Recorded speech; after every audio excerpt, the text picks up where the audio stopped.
Bonsoir à toutes et tous. Merci d'être venus pour cette présentation d'ouvrage intitulé Les mondes de la bienfaisance, les pratiques du bien au prisme des sciences sociales, qui a été coordonné par Laura Luis de Elvira et Sahar Aurore Saïdia, qui sont ici présentes, et auquel ont contribué Antoine Perrier et Esther Sigillo, que je remercie donc tous les quatre d'être venus ici à l'IRMC pour nous parler de cet ouvrage.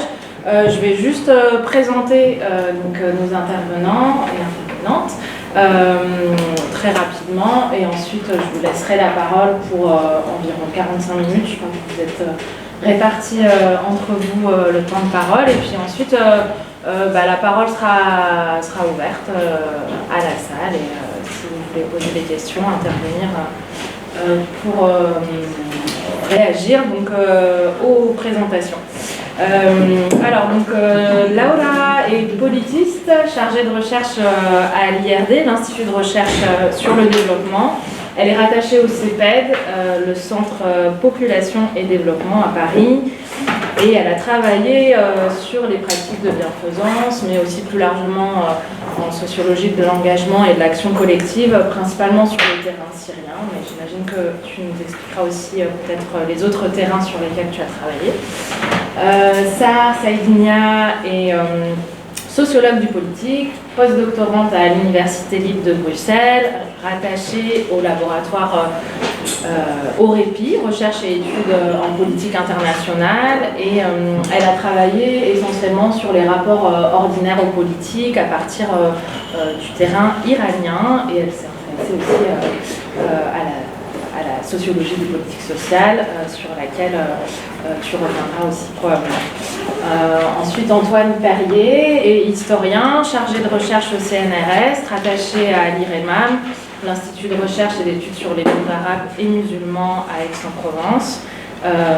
Il a travaillé sur les politiques publiques, l'État au Maghreb, en particulier sur les terrains marocains et aussi tunisiens. Et enfin, Esther Sigillo, qui est postdoctorante à l'Université de Bologne et chercheuse associée à l'Institut universitaire européen de Florence. Elle a été associée à l'IRMC pendant quelques années, entre 2015 et 2016. Et elle a travaillé sur principalement sur les mouvements sociaux et l'activisme islamique, sur lequel tu nous parleras tout à l'heure. Voilà, sans plus tarder, je vous laisse donc la parole. Et 5 minutes. Merci Leïla pour cette introduction, et merci à l'IRMC et aux organisatrices de l'école doctorale de nous avoir offert l'opportunité de présenter cet ouvrage collectif qui est issu d'une longue discussion collective entamée en 2017, d'abord à partir d'échanges informels entre Laura et moi au sujet de nos objets de recherche respectifs. Moi, j'ai travaillé sur les initiatives Khayriyya en Iran et Laura en Syrie. Et on a partagé aussi des questionnements sur justement ce que ces initiatives autour du bien, au nom du bien, pour le bien, faisaient à l'ordre social dans nos terrains respectifs. Et donc on a organisé une journée d'études en 2017 à Aix-en-Provence sur les pratiques du bien. Et cette journée d'études a donné lieu à l'ouvrage qui peut-être circulera dans la salle. Un ouvrage qui donc met en page un peu le dialogue multisitué qu'on a entamé, c'est-à-dire qu'on parle des États-Unis à la Tunisie en passant par la Suisse en allant jusqu'à l'Iran. Et un dialogue interdisciplinaire qui a réuni des historiens, des sociologues, des politiques, des anthropologues autour de ce que l'on a finalement appelé la bienfaisance, avec un tiret comme vous pouvez voir sur le titre de l'ouvrage. Alors ce terme bienfaisance en 2 mots que nous proposons a fait l'objet de nombreuses discussions avec les auteurs, les éditeurs, et ce jusqu'à la fin. On a dû un peu aussi batailler pour le garder. Et on a voulu le garder pour souligner les pas de côté que cette réflexion collective propose et que l'on souhaite d'ailleurs poursuivre. Alors, quels sont ces pas de côté on pense on parle de bienfaisance en 2 mots. Pour le résumer en une phrase, on pourrait dire que l'ouvrage propose une approche relationnelle des pratiques du bien. Alors, le terme de bienfaisance fait référence à des pratiques du bien au pluriel, soit faire au nom du bien, pour le bien, et ce, quelles que soient les définitions du bien mobilisées par les acteurs concernés. Et cette approche, elle nous permet d'engager une discussion entre des pratiques qui sont généralement travaillées séparément de manière disciplinaire, soit de penser ensemble la charité, l'humanitaire, les maraudes, la philanthropie, autour de questionnements communs.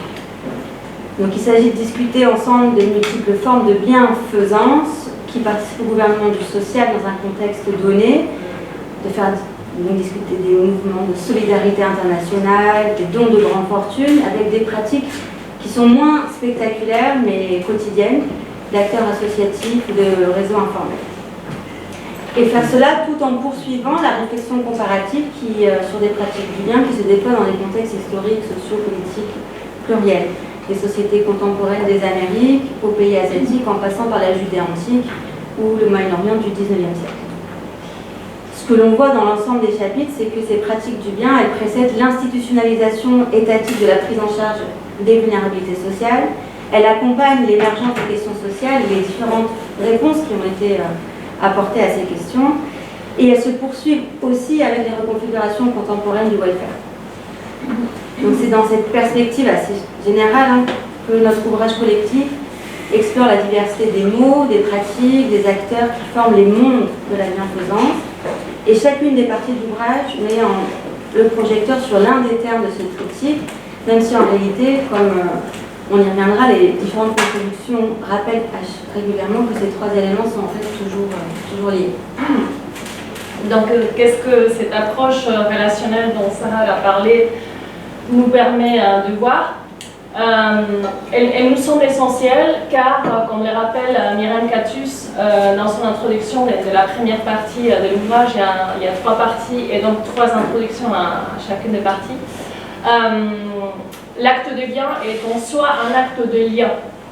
Il oblige dans une économie morale bénéficiaire et bienfaiteur, et à ce titre, tout en distinguant et en distanciant socialement, il produit des protections qui mettent en relation et il produit des appartenances. On en parlera peut-être demain dans l'atelier, parce qu'il me semble que c'est des sujets qui nous intéressent. Faire les biens, c'est en effet concrètement des échanges quotidiens entre des acteurs multiples, bienfaiteurs, bien sûr, mais employés, bénévoles, récipiendaires de l'aide. On a aussi eu une discussion sur cette question, est-ce qu'on appelle bénéficiaire, récipiendaire? Chacun des auteurs s'est positionné différemment. Mais aussi population haute, par exemple dans les cas libanais qui reçoit 1 million de réfugiés syriens dans des quartiers qui sont déjà très pauvres, qui créent des tensions, ou encore tous les intermédiaires de ces mondes du bien. Ces échanges sont traversés par des relations des pouvoirs, des dominations et des dépendances qu'on essaie de toujours.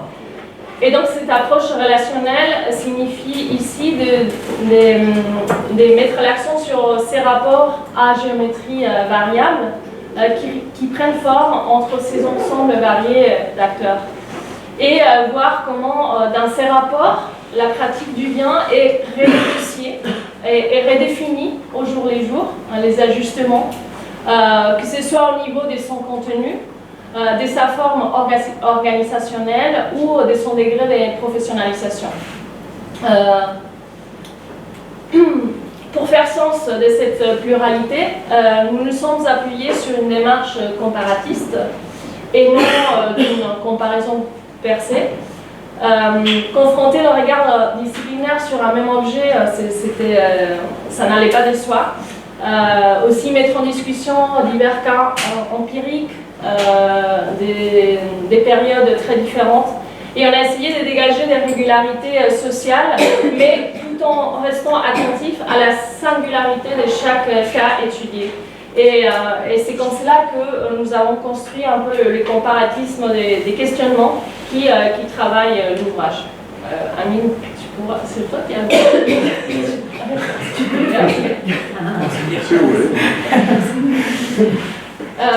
parce qu'on a oublié de ramener nos exemplaires. Donc cette démarche comparatiste nous permet de travailler la bienfaisance faisant varier les échelles et les temporalités. D'une part, elle nous a permis de saisir à la fois ce qui relève des trajectoires ancrées dans des histoires locales et ce qui découle d'évolutions plus macro, à l'instar par exemple des logiques de reconfiguration de l'action publique et des recompositions de l'état social qui replacent ou placent sur les devants de la scène les pratiques du bien, notamment au tournant du XXIe siècle. Ou encore la question de la professionnalisation des pratiques du care et de l'action sociale qui implique une salarisation, mais aussi l'introduction des nouvelles références et des manières de faire. On était la semaine dernière tous les trois à Aix et on a discuté avec des collègues qui travaillent sur d'autres régions justement autour de ces questions. D'autre part, les contributions étudient les pratiques du bien à un moment donné, mais retracent aussi leur émergence, leur évolution et les logiques des transformations, comme la mise au travail croissante des destinataires d'Hélène. C'est deux chapitres qui sont faits par Léa Drif et Agnès Sombry, donc au Liban et en Suisse, qui mettent l'accent sur cette question. Donc en travaillant la bienfaisance sous ces prismes, on peut regarder de plus près comment différentes manières de faire et de dire le bien contribuent à maintenir, à redéfinir ou à remettre en cause l'ordre social. Alors pour poursuivre cette présentation très générale de l'ouvrage, qui sera ensuite plus approfondie avec les retours sur les chapitres des deux contributeurs, je vais vous revenir sur les trois parties qui structurent l'ouvrage. Donc la première, elle est introduite par Myriam Catus et en fait elle s'intéresse, cette première partie, aux représentations, aux contours, aux mots de la bienfaisance. Elle prend à bras-le-corps la question de la définition de ce que signifie faire le bien, et en creux questionne la pertinence des catégories analytiques qui tendent à placer ces différentes pratiques dans des catégories étanches. Alors les contributions, elles montrent comment ces pratiques du bien voyagent sur leurs différents terrains d'enquête. Elles prêtent une attention aux mots tels qu'ils sont produits, mobilisés par les acteurs, et en particulier, elles prêtent une attention au flou définitionnel qui caractérise ces mots du bien. Et cette exploration, elle se fait adossée à plusieurs questions. Par exemple, qu'est-ce qui est perçu comme la bienfaisance légitime? À quelle conception de la prise en charge du social s'adossent ces formes de bienfaisance définies comme étant légitimes? Quelle lutte de pouvoir sous-tend les distinctions des pratiques du bien dans ces différentes catégories par les acteurs? Et d'autre part, elle regarde comment faire le bien donne des noms à ceux qui donnent, les bienfaiteurs, les philanthropes, à ceux qui reçoivent, les récipiendaires, les pauvres, les indigents. Et ces noms sont évidemment pas neutres, et donc ils questionnent les fonctions du travail de catégorisation produit par les acteurs autour du bien. La seconde partie, elle est introduite par Lise Massicard et elle s'intéresse aux pratiques du bien, au prisme là pour le coup non plus des mots, mais des échanges, des interactions quotidiennes entre ces multiples acteurs qui investissent faire le bien. Et ces chapitres mettent l'accent sur les conflits, les tensions qui peuvent émerger au cours de ces interactions. Alors, les chapitres de cette partie portent leur attention sur les interactions très concrètes entre ceux qui donnent et ceux qui reçoivent, et regardent comment ces échanges produisent des réajustements moraux et des manières de dire et de faire le bien. Comme l'écrit Lise Massicard pour conclure son introduction, l'appréhension de faire le bien est liée à la relation morale qui engage tous les protagonistes. La troisième partie, introduite là par Blandine Destromo, analyse, elle, de façon diachronique l'inscription des pratiques du bien dans le champ de l'aide sociale et de la prise en charge des besoins. Et dans cette partie, on insiste sur l'importance de rompre avec l'idée d'une histoire linéaire qui partirait de la charité religieuse et qui mènerait inexorablement à l'état-providence. Comme le rappelle Blandine Destromo dans son introduction, analyser les pratiques du bien, c'est regarder les négociations, les arrangements, mais aussi les tensions et conflits autour du bon partage des tâches, considérées comme légitimes à un moment donné entre gouvernants, législateurs, citoyens, etc.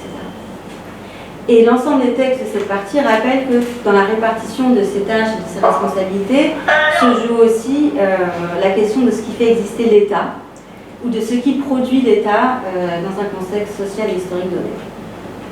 C'est pourquoi, plutôt que de poser la question de la répartition privée-publique comme allant de soi, les chapitres se demandent à chaque fois quelle articulation entre responsabilité individuelle et responsabilité collective est dominante et socialement légitime dans un contexte donné, entre qui sont réparties ces responsabilités et de quelle tension et ajustement cette répartition est le produit. Donc dans son ensemble, l'ouvrage met en lumière toute cette pluralité d'acteurs et d'actrices qui prennent part dans cette fabrique du bien, des individus bien sûr, mais des institutions publiques aussi, ou parapubliques, des associations, des entreprises privées lucratives comme les supermarchés Carrefour en France, ou des acteurs religieux, ou encore des ONG internationales. Cette multiplicité d'acteurs revendique œuvrer de manière désintéressée pour les biens des pauvres, des indigents, des dépendants ou encore des migrants, mais aussi de la culture, dans les cas, dans la conservation du patrimoine et des musées, par exemple, ou même de la nation, c'est Antoine qui parle de la nation, sans qu'ils ne se rejoignent nécessairement sur ce que faire et dire le bien veulent dire. Donc au nom du bien, ces différents types d'acteurs, aux raisons d'agir et aux manières de faire diverses, s'attribuent une compétence sociale, se présentent comme porteurs de l'intérêt général et produisent des définitions des ayants droit et des causes légitimes mouvantes au fil du temps. Donc pour finir, et peut-être aussi pour ouvrir la discussion, il y a d'autres questions transversales qui sont abordées dans l'ouvrage. Par exemple, comment faire les biens, mais en jeu à la fois des relations de travail et de bénévolat, ou quels sont les sous-sols économiques de la bienfaisance, ou encore comment les activités relevant de la bienfaisance se raccrochent-elles à des économies morales, ou encore les enjeux de labellisation. Et sur ces derniers points, il y a 3 chapitres, par exemple celui de Lucas Faure, qui met en lumière la capacité du Secours islamique en France à concilier, voire même à jongler entre les registres humanitaire, social, bienfaisance, puis solidarité et vivre ensemble, renforçant de cette manière son assise et son champ d'action en France. D'où la nécessité d'appréhender les mots du bien dans leur historicité, en prêtant attention à leurs étymologies, leurs traductions et usages, mais ceci aux enjeux de labellisation et au travail des cadrages que font les acteurs. Nathan Jaubert, lui, montre comment la conflictualité autour des façons de faire le bien en faveur de la cause des chrétiens d'Orient en France influe sur la manière dont les militants justifient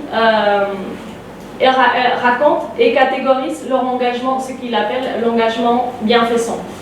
Et sa principale hypothèse est que cette conflictualité tend à provoquer chez certains militants une atténuation de leur rapport aux religieux, notamment ceux dont la carrière au sein de l'institution commence. Enfin, les cas limites étudiés par un Monnier illustre aussi ces enjeux de labellisation. Elle fait une étude de la philanthropie des American Friends, qui sont des associations américaines philanthropiques qui promeuvent la culture ailleurs.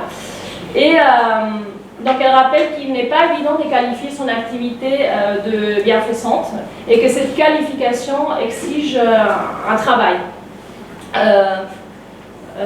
En soulignant comment la précaire légitimité de cette philanthropie doit constamment être retravaillée, et elle montre en creux tout ce qui est d'ordinaire passé sous silence, banalisé, voire dissimulé dans la relation d'aide, par exemple les questions de réciprocité, d'obligation, des conditionnalités ou inconditionnalités, les relations de domination, ou encore les enjeux de pouvoir.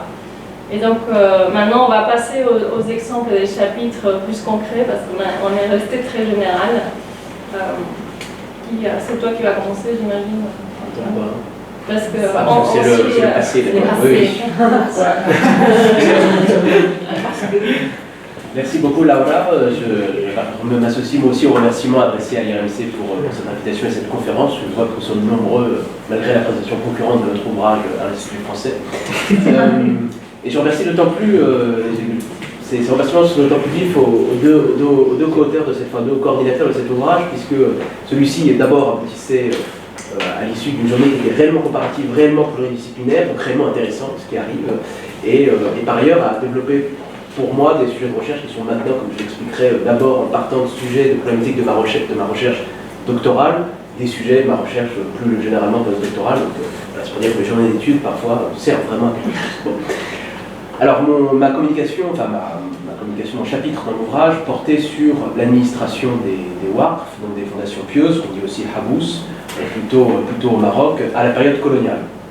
Alors ma problématique au départ était plutôt celle de ma thèse, qui était consacrée donc aux monarchies tunisiennes et marocaines sous le protectorat français.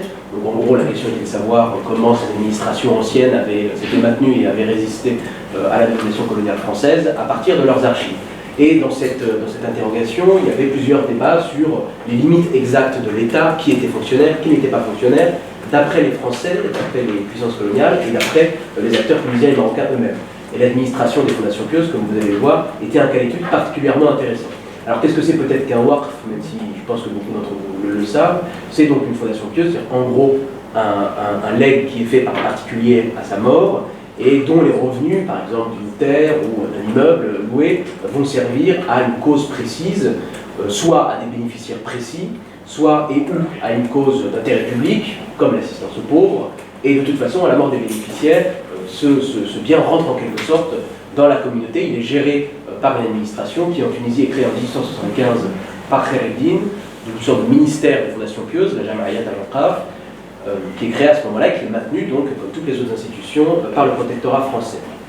Donc la question c'était en gros le travail d'assistance que fait cette administration à partir des revenus des fondations pieuses, comment le qualifier?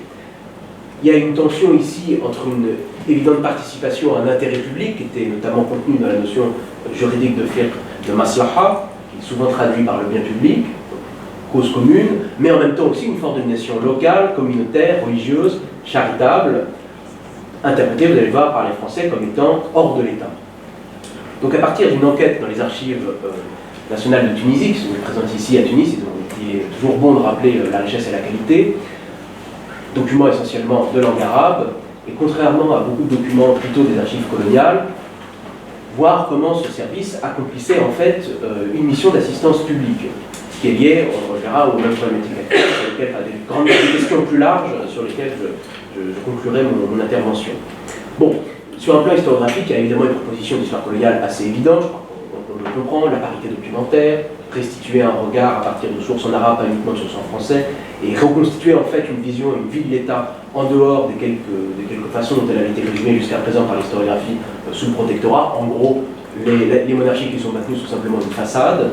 Sa première contribution, disons. La deuxième, se rapporter plus spécifiquement peut-être au Habous comme objet d'étude, riche objet d'étude, notamment d'ailleurs pour les périodes modernes et médiévales, moins pour la période contemporaine, et qui était plutôt étudié d'ailleurs dans les stratégies d'histoire sociale, les stratégies d'héritage, de conservation du patrimoine des familles, et moins connu pour leur dimension publique, et uniquement plutôt pour leur dimension privée. Et enfin, et là je rejoignais plutôt la problématique qui a été présentée à l'instant par mes deux collègues, une façon de réfléchir aux professionnalisations des pratiques du bien, et donc aux formes d'étatisation de la société tunisienne et l'histoire de son État.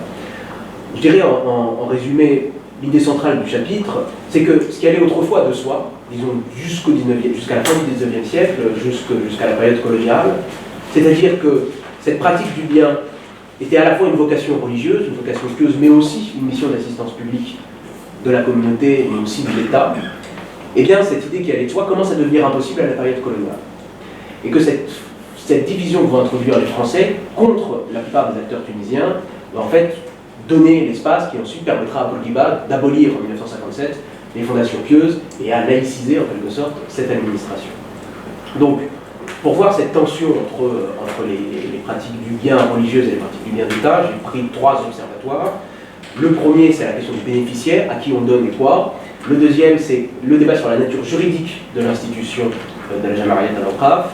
Et la dernière, plus diachronique, était sur la ruine des fondations pieuses et la suppression finalement de cette institution. Je ne vais pas rentrer dans les détails, rassurez-vous, parce que j'ai 15 minutes, je vais tenir compte. Alors, dans les détails, qui a quoi? D'abord, assez classiquement, des pauvres, c'est-à-dire des gens qui sont factuellement indigents, qui sont économiquement démunis. Donc, c'est généralement des offres d'assistance anciennes. Je vais prendre l'exemple de la Poula de Sousse, qui, à partir de revenus précis, notamment ici associés à l'huile d'olive, corrige l'inégalité des revenus, va distribuer du pain, des vêtements, pour l'hiver en particulier, et s'adresse en particulier aux enfants, aux veuves, aux orphelins, à différentes formes de vulnérabilité qui peuvent aussi inclure la pauvreté stricte. Dans un deuxième cadre plus spécifique, c'était aussi un système de substitution dans la période coloniale, alors que des services de l'État social se développaient un peu sur l'image de la métropole, comme les allocations contre les accidents du travail, pour les allocations familiales pour les enfants, et que généralement ces allocations étaient réservées uniquement aux Français, eh bien les fondations pieuses affectaient une partie des revenus, ce qui pose des problèmes juridiques dans lesquels j'ai pas le temps de rentrer, mais affectaient ces revenus aux personnes qui avaient un accident, aux personnes vulnérables ponctuellement. C'est en quelque sorte une sorte d'état social de substitution, avec beaucoup moins de moyens évidemment. Et enfin, et de manière peut-être plus contre-intuitive, mais dans le même registre de la générosité, c'était aussi des pensions aristocratiques qui s'adressaient aux membres de la famille royale, à certaines personnes qui étaient, disons, en cours auprès du bey, donc le monarque de Tunisie à l'époque, et qui, à travers les fondations pieuses, exprimaient un acte généreux qui mettait en relief sa propre piété et sa propre pratique du bien personnel, en fait, en quelque sorte. Et peu importe finalement que le besoin à l'époque fût calculé en fonction d'un problème économique ou d'une qualité éminente, disons, dans l'hierarchie sociale et dans les familles. Ce qui rejoint ce qu'on a dit aussi sur la fonction aussi de cette générosité comme conservation d'un ordre social. Donc, des catégories de bénéficiaires, à partir d'une première observation, pas complètement claires et qui relevaient de cas extrêmement différents. Deuxièmement, les débats autour de la nature de ce ministère des fondations pieuses. Parce qu'on avait ici une opposition tout à fait frontale entre les conceptions françaises et les conceptions françaises, c'est-à-dire les conceptions de la résidence générale, donc les hautes autorités françaises en Tunisie, et des acteurs de ce ministère lui-même, de la monarchie médicale. Ils se sont exprimés en particulier dans les années 1930, quand il s'agit de savoir, de produire un nouveau décret, un nouveau statut pour cette Jamariat al-Awqaf. Puisque d'un côté, pour les Français, c'est une institution communautaire, c'est-à-dire de la communauté musulmane, donc privée, qui exerce une forme de générosité comme des congrégations chrétiennes en exercent, si vous voulez, transposant ici d'ailleurs une hostilité ancienne de la Troisième République contre les biens de main morte. Vous savez qu'en fait les congrégations religieuses en France aussi avaient des sortes de fondations pieuses, c'était aussi des waqf en quelque sorte, et elles ont été démantelées sous la Troisième République parce qu'on considérait que les biens de main morte étaient des façons d'immobiliser une source de richesse et que ça nuisait à l'économie en quelque sorte. Ce qui est tout à fait faux pour les réponses. Et cette hostilité justifiait la défense de l'indépendance de cette fondation pieuse par rapport à l'État et de son budget, et le fait que les agents qui travaillaient pour ce ministère n'étaient pas des fonctionnaires. D'un autre côté, pour les Tunisiens, c'était une administration de l'État, donc de la Daoula, qui relevait tout à fait de ce registre, tout comme les autres administrations qui travaillaient pour le bey, parce que les serviteurs étaient rémunérés certes par l'argent des fondations pieuses, mais qu'ils étaient nommés juridiquement par le bey, par un acte de nomination qui était le même que celui de tous les autres fonctionnaires, et par la nature même de ces fonctions, qui excède, disaient les personnes tunisiennes, enfin les représentants tunisiens qui s'exprimaient dans la commission au moment du débat, qui excèdent largement un service à une communauté, d'abord parce qu'en fait la communauté musulmane c'est l'essentiel de la majorité de la population tunisienne, et surtout parce que c'est un intérêt commun, un bien public qu'ils servent, et que par cette mission, donc ça la rattache à l'État. Enfin, dernier point, la ruine des waqf, parce qu'en fait l'ensemble des biens habous en Tunisie ont diminué progressivement tout le long de la période coloniale. Ils étaient assez riches au départ, disons, mais alors, il y a plusieurs causes, notamment des causes agricoles, c'est-à-dire qu'il y a eu une succession, parce qu'en fait, fondamentalement, ce qu'il faut comprendre, c'est que les habous en Tunisie, c'était les récoltes d'huile d'olive. Et donc si vous aviez des mauvaises récoltes du fait d'une saison difficile ou d'une reconversion, ce qui était beaucoup le cas de l'agriculture, vers d'autres types de biens, etc., et en fait ça diminuait les revenus de l'île et donc les revenus charitables. Il y avait aussi une forme d'inadéquation entre la source du revenu et puis les besoins réels, si vous voulez. C'est aussi lié au fait que beaucoup de ces biens habous ont été vendus pour les besoins de la colonisation française. C'est aussi des questions de finances publiques sur lesquelles dans le détail desquelles je ne rentre pas. Et ce qui fait, je le dis en passant, un immense contraste avec le Maroc, qui est donc l'autre pays que j'étudiais, où les fondations pieuses sont restées très puissantes, très riches, pour des raisons là aussi précises, et ça a fait la fortune et le pouvoir du sultan aussi, ce qui explique un affaiblissement de la monarchie bellicale. Ça, c'est plutôt une idée de ma thèse. Alors, par rapport à la problématique, cette ruine progressive des fondations pieuses était interprétée comme une catastrophe, non seulement économique, mais aussi religieuse, morale, par les acteurs de la Jamariyat. Ils disaient que c'est la faillite du bien en fait qu'on organise, et c'est au nom de cette pratique du bien qu'il faut sauver, que l'État doit financer directement la Jamariyat à l'entrave puisque ses revenus diminuent. Tandis que pour les Français, et en fait très rapidement pour les politivistes en 1957, ça a été une bonne raison en fait de nationaliser cette administration et les différents services qui en relevaient. Alors, ce chapitre aboutit à plusieurs questions, et donc je crois qu'il y a une minute pour les évoquer, et qui excède donc celle que je vous ai présentée au début, qui était celle de ma thèse. Une question plus générale qui peut-être peut sembler vague, mais qui en faut est importante, qui est celle des limites entre l'État et la société, entre le privé et le public.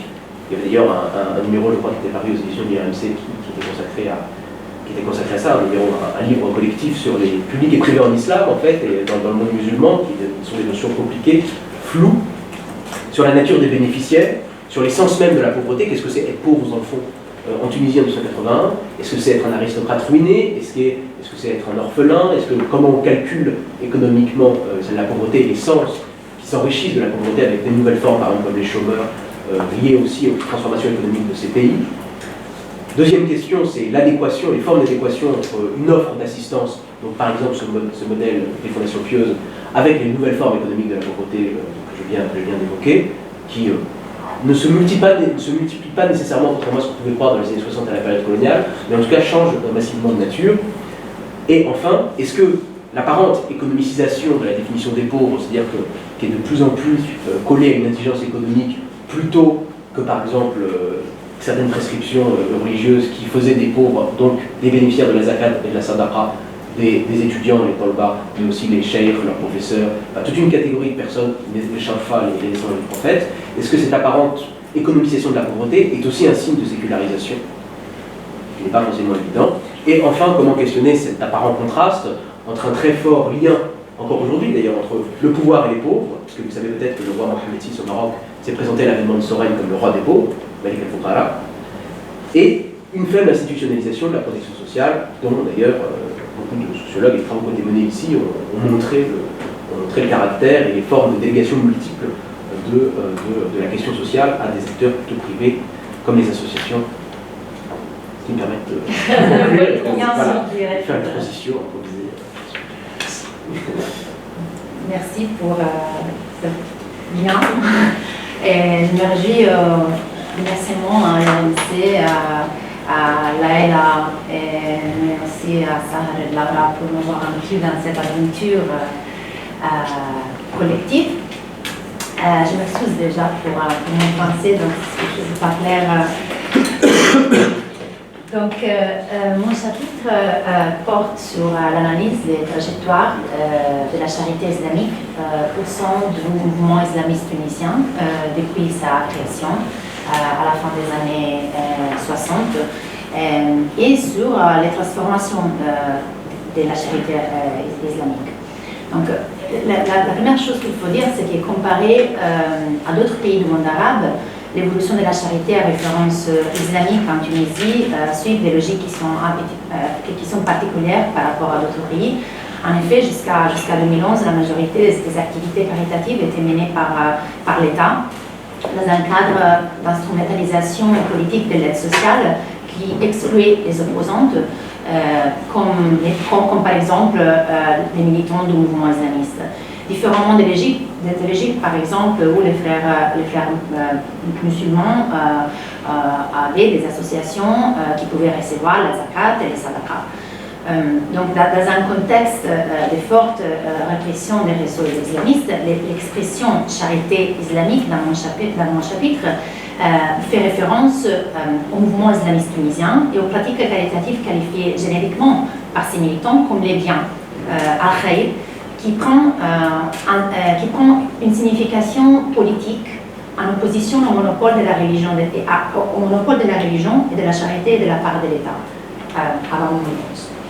Donc la charité est née dans le cadre du mouvement en Tunisie comme activité principale dans la lutte contre l'exclusion socio-économique des réseaux islamistes. Là, je cite par exemple les extraits des institutions que j'ai.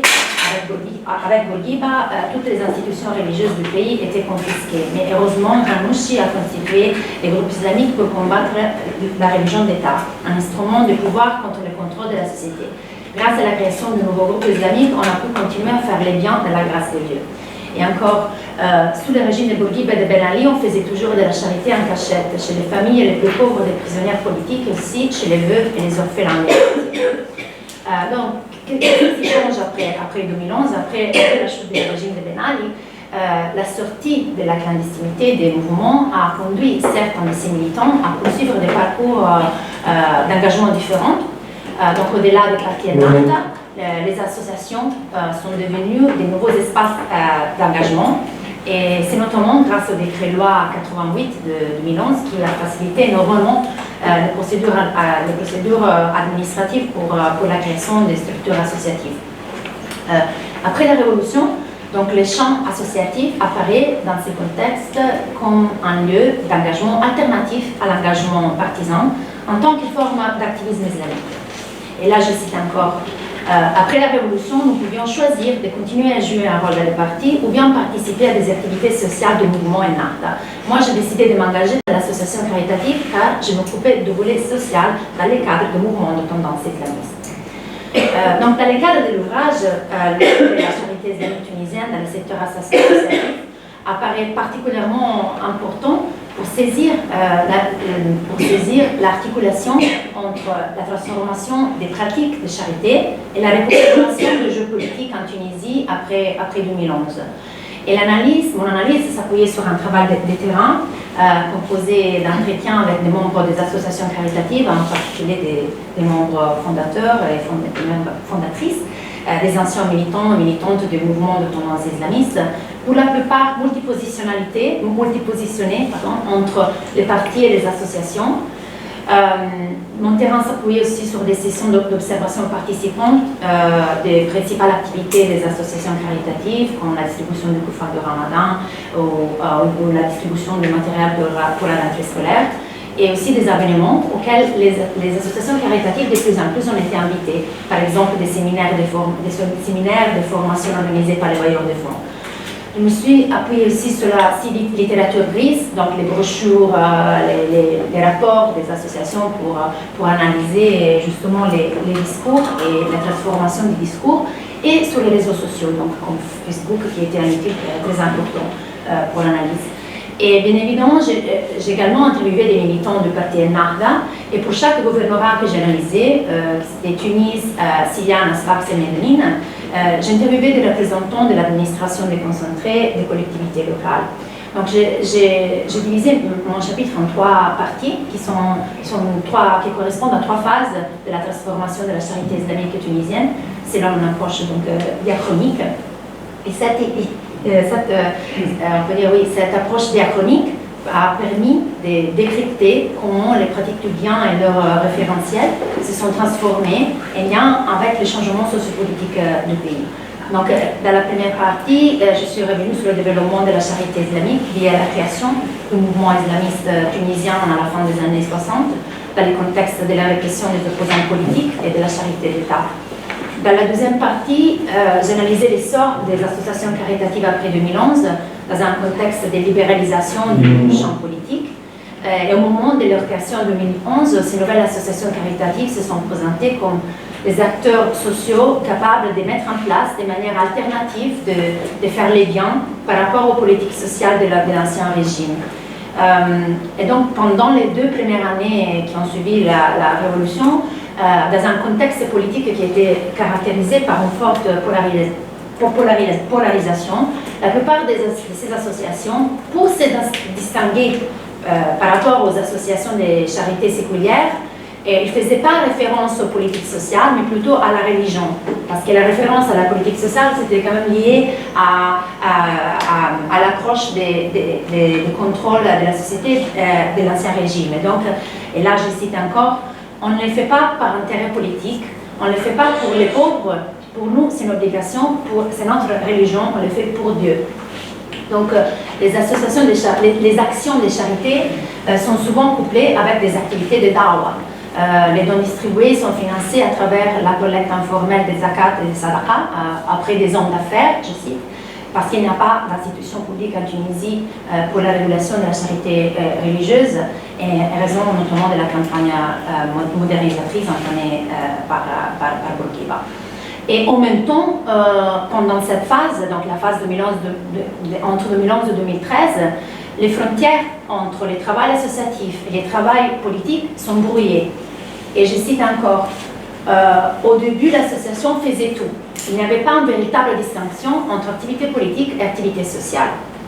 Donc en effet, depuis leur création, ces associations caritatives se sont inscrites dans des réseaux qui ont suivi une logique politique des supports Ennahda, comme le Front tunisien des associations islamiques, qui s'est mobilisé à titre d'exemple pour promouvoir par exemple l'insertion de la charia dans la Constitution, qui ont protesté à l'occasion de l'affaire Persepolis, ou bien lors du coup d'État en Égypte en juillet 2013. Donc, l'enracinement politique et social des associations caritatives islamiques et l'affiliation avec la multipositionnalité des gens avec Nahda a suscité une vive réaction des associations laïques et gauchistes dans un contexte de polarisation croissante du champ sociopolitique tunisien. Et en 2013, notamment, les associations caritatives islamiques sont devenues les cibles d'accusations politiques qui ont remis en cause leur légitimité. D'un côté, elles seraient justement les relais associatifs du parti Ennahda, auxquels elles devraient assurer une clientèle, et de l'autre, elles viseraient à islamiser ou bien à wahhabiser la société tunisienne en véhiculant des idéologies politiques extrémistes. Et là, je passe à la troisième partie de mon chapitre qui porte justement sur le processus de transformation de cette association après 2013 et surtout après 2014, à l'époque du gouvernement de Jean Ma, du gouvernement technique, qui a lancé une campagne visant à rétablir le contrôle de l'État sur les mosquées et les activités de charité. Et à cette époque-là, des dizaines d'associations ont vu leur activité gelée en raison de l'opacité de leur financement. Et donc, dans le cadre de cette campagne de sécurisation, plusieurs associations caritatives ont cessé de se présenter comme des acteurs sociaux servant exclusivement un public islamiste et qui se mobilisent juste pour la défense des valeurs liées à l'islam, pour réclamer l'étiquette des nouveaux acteurs de la société civile qui sont ouverts à tout le monde. Donc, à travers de nouvelles formes de collaboration avec l'administration locale, notamment avec les délégations, les municipalités, ces associations ne se présentent plus comme un modèle alternatif pour réorganiser la société en opposition à l'État, mais au contraire, elles deviennent de plus en plus dépendantes de l'État dans une logique de subsidiarité. Et ils participent par exemple au budget participatif et rencontrent d'autres collaborations. Au dossier de gouvernance locale et de la démocratie justement participative. Donc cette collaboration avec les structures d'administration locale et avec des acteurs séculaires pousse les associations de charité à chercher un nouveau référentiel des biens communs. Donc l'agir pour Dieu s'est traduit dans l'action de donner l'aide à tout le monde, au-delà du milieu islamiste. Comme cela s'était produit dans le passé. Et on ne peut pas comprendre cette transformation si on observe en même temps en parallèle les processus de transformation de Nahda à travers la spécialisation et Tahassus qui a culminé en 2016, qui marque justement la séparation entre activité politique et activité religieuse d'un côté, mais aussi en parallèle la séparation entre partis et associations. Donc, par rapport à cette spécialisation, ça serait la religion ce seraient les associations qui seraient occupées des affaires religieuses. Mais là, le contexte est plus compliqué parce qu'en même temps, on observe une spécialisation en parallèle dans les domaines associatifs, où les associations de charité de plus en plus se réclament apolitiques, mais même religieuses. Donc il y a plusieurs associations qui ont changé les logos, ils ont changé les noms. L'association Rahma, par exemple, est devenue l'association Sfax Kharia. Et donc il y a vraiment une transformation au niveau de comment on se présente au public. Il y a un processus de transformation selon une logique de gestion néolibérale du social qui est encouragée bien évidemment par l'intervention massive des bailleurs de fonds internationaux dans les pays. Et dans les cadres de mise en norme, les associations caritatives entament un processus de professionnalisation, justement comme on a déjà parlé, de leur activité. Et une attention particulière est dédiée à la gestion financière, au livre comptable, pour démontrer la transparence vis-à-vis des accusations d'opacité. Un autre exemple, ce sont les procédures pour accéder aux aides caritatives qui deviennent de plus en plus standardisées. À la demande d'aide de la part d'un particulier suit la constitution d'une fiche d'identification, une visite du terrain sans préavis et l'insertion éventuelle dans une liste d'attente et une base de données qui est partagée avec toutes les autres associations de la région. Au-delà de la standardisation des pratiques, la mise en cause de la légitimité des associations caritatives à référence islamique a amené ces structures à s'adapter aux normes et projets internationaux, notamment dans le secteur du développement. Donc, la critique de la charité comme activité qui produit de la dépendance est assumée dans les discours des associations de charité elles-mêmes et entraîne leur évolution vers un modèle centré sur des petits projets de développement individuel et familiaux à référence entrepreneuriale. Donc à partir de 2014, par exemple, plusieurs associations inscrivent leur activité dans le secteur du développement social, dans le Miaj Maïa, et dans la version locale de l'économie sociale et solidaire.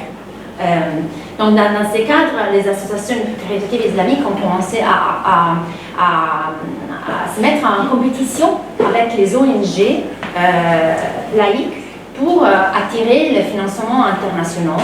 Et puis on développé un discours technique pour répondre aux exigences internationales et on a acquis une expertise par des formations continues et des ateliers de renforcement des capacités.